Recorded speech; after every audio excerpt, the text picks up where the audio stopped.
The After the Affair podcast with me, Luke Shillings, is here to help you process, decide, and move forward on purpose following infidelity.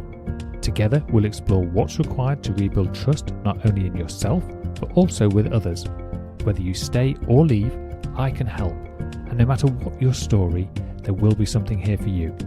Let's go.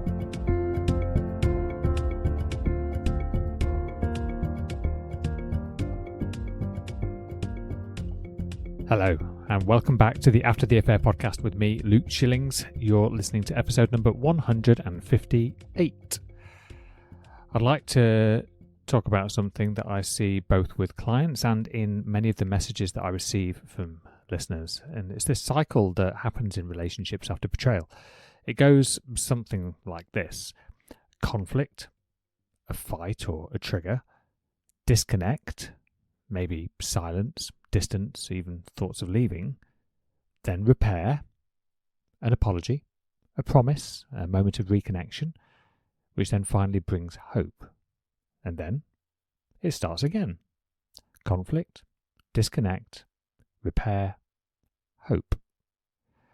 If this feels familiar to you, you are not alone, and it can be exhausting, disorientating, and sometimes even quite addictive.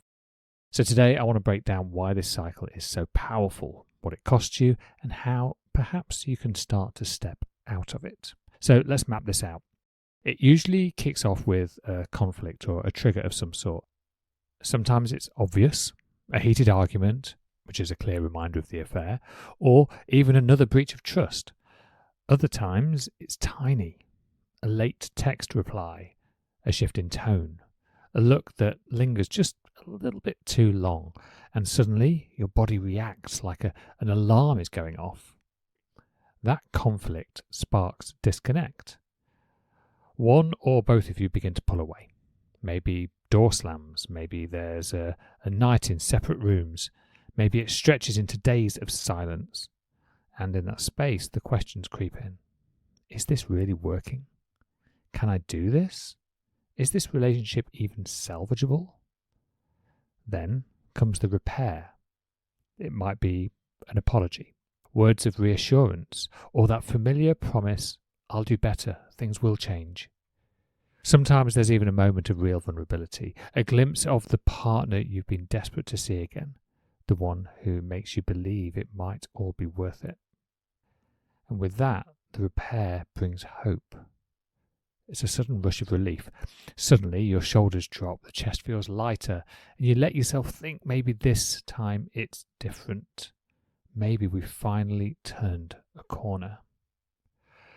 But before long, another trigger hits, another conflict, another round of disconnect, and the whole cycle spins back up again. It's like being strapped onto a roller coaster you did not buy a ticket for. Pulled up and thrown down, side to side, no chance to catch your breath, like running on a hamster wheel. Your legs are burning, but you're never actually getting anywhere. And the longer it goes on, the more you start wondering, how many more times can I ride this thing before I break? Now, here's the thing. This cycle isn't just emotional. It's chemical. When conflict hits, your body floods with cortisol and adrenaline. Fight, flight, freeze, your nervous system is on high alert. And when repair comes, the apology, the promise, the reconnection, well, your body rewards that. It rewards you with dopamine, relief, safety, hope. And that dopamine hit is pretty powerful. I've shared before, we're all pleasure dopamine junkies. We like it. It's the one drug that we all trade in. That hit is powerful. It feels good. It feels necessary. It's like water after a drought. But the catch is, it works just like an addictive loop. Pain, craving, relief, repeat. Which is why you might notice yourself waiting for the repair. Even when you've told yourself you're done, even when you're ready to walk away. One moment of hope pulls you right back in.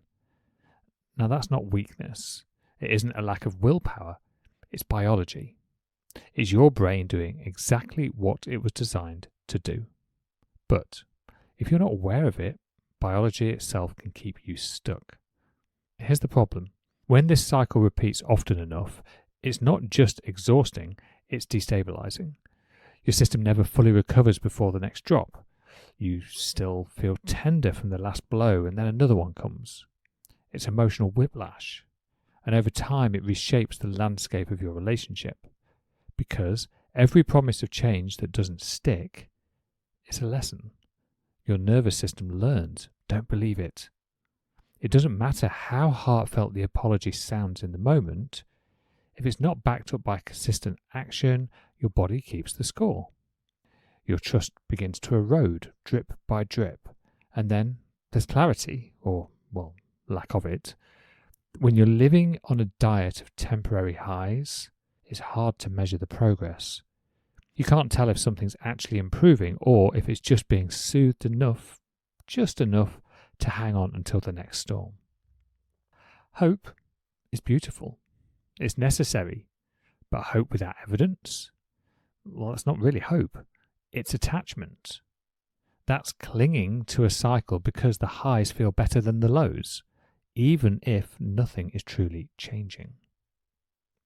So, how do we step out of this? The first step is simply recognizing the cycle for what it is, noticing it. It might sound obvious, but when you're in it, the highs and lows feel so consuming that it's really easy to miss the bigger pattern. Naming it, seeing it clearly, already starts to weaken its hold. Get a pen and paper. As you're listening to this, start thinking about it. What are the steps of the cycle that you feel you might be stuck in?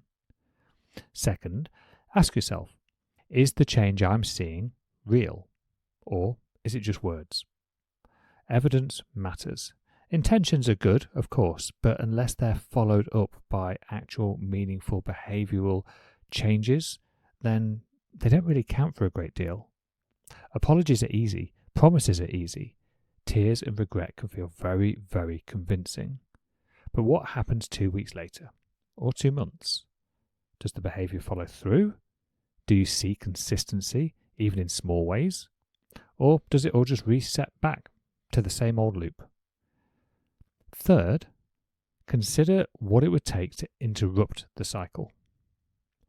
That might mean setting clearer boundaries. I can't keep having the same argument and pretending it's resolved. It might mean creating space apart so you can see things with more perspective. And sometimes it may mean facing a bigger decision, like separation, if the cycle just simply refuses to shift. Because here's the truth, staying locked in this pattern is exhausting, and exhaustion isn't the same as healing. You can survive another round, sure, but healing only comes when the cycle is broken, when you no longer settle for temporary highs as proof of progress, when you choose stability, even if that stability means standing on your own. Now, I want to add a note of compassion here, because if you're the betrayed partner, it's very, very easy to slip into shame. Why do I keep falling for it? Why do I keep giving them another chance? But what I want you to hear, and I want you to hear this very clearly, that isn't weakness. It's a natural response to trauma. It's what attachment does. It's what your biology does when hope feels like survival. And if you're the unfaithful partner, I'd like you to acknowledge this. This cycle can feel like your only lifeline. The conflict arises, and all you want is to stop the bleeding. So you apologise. You make promises. You say what you think will hold things together. Because in that moment you are desperate not to lose your partner, desperate not to face what you've done. But here's the hard truth. Unless those promises are backed up with accountability, with consistent action, with real change over time, they just fold back into the very cycle that's breaking the both of you. So breaking free takes courage on both sides. For the betrayed, it's the courage to stop living off temporary hope and start asking, what do I need in order to heal? And for the unfaithful, it's the courage to face the discomfort of accountability, to prove, not just promise. That's where something new can actually begin, not in repeating the cycle, but in daring to step outside of it.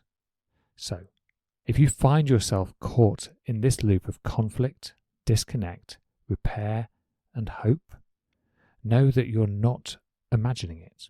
It is real, and it's powerful, and it's keeping you hooked for the reasons that make perfect sense. But also know this, you don't have to stay in it forever. With awareness, with support, and with brave choices, you can break the cycle and step into a future that's built on something steadier than temporary hope. Thank you as always for listening to the After the Affair podcast. If this episode has really spoken to you, I'd love to hear your thoughts. You can email me at luke@lifecoachluke.com or join me over on Instagram at mylifecoachluke. Or of course, come and be part of the conversation in the After the Affair Facebook group. Okay, take care of yourselves and I'll talk to you all next week.